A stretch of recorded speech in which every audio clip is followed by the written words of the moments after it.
kalau di level pimpinan itu ada kesepakatan nggak bahwa iya kita tidak akan mengangkat ini wacana 3 periode ini untuk menjadi agenda kalaupun ada sidang nanti? Kalau wacana, maaf, kalau kesepakatan dalam konteks formal membuat kesepakatan memang tidak ada atau belum ada. Tetapi kalau kita perhatikan pernyataan daripada masing-masingnya, ya jelas bahwa banyak pihak atau mayoritas mutlak sudah menyampaikan pendapatnya untuk sampai hari ini tidak ada agenda tentang perubahan Undang-Undang Dasar, tidak ada agenda untuk perubahan Undang-Undang Dasar untuk mengamandemen Undang-Undang Dasar terkait dengan masa jabatan Presiden. Yang disepakati adalah pembahasan perubahan terkait dengan kemungkinan bila GPHN atau yang sebagai GPHN itu akan diakomodasi melalui mekanisme perubahan Undang-Undang Dasar untuk memasukkan kembali hak MPR untuk membuat dulu namanya GBHN dan atau sekarang disebut namanya PPHN. Itu saja yang disepakati. Tapi itu sekali lagi bukan sesuatu yang kemudian menjadi semacam hak prerogatif pimpinan MPR untuk bisa terjadinya perubahan Undang-Undang Dasar.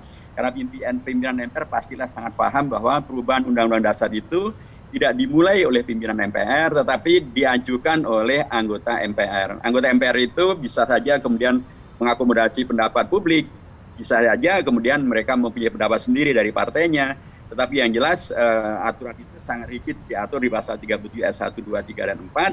Dan jumlah mereka pun tidak sedikit, ada sepertiga anggota MPR, 236 orang. Dan kemudian mereka mengajukan secara formal, secara tertulis kepada pimpinan MPR. Baru kemudian pimpinan MPR mengelola berikutnya.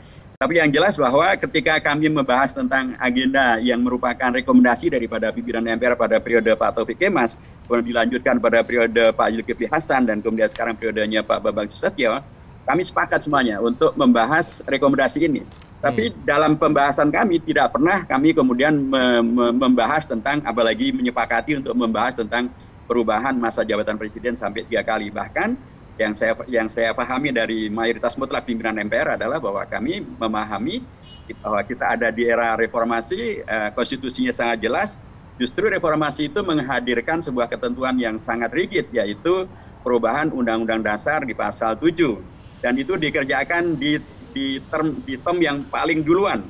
Dan itu adalah salah satu pasal yang tidak mendapatkan penolakan dari seluruh kelompok politik manapun pada waktu itu. Ya. Seluruh kelompok politik, baik dari partai politik maupun dari TNI Polri, semuanya sepakat, dan utusan golongan semuanya sepakat untuk menyelesaikan pasal 7 ini dengan menghadirkan ketentuan baru, yaitu hanya dapat dipilih dalam 1 masa jabatan saja.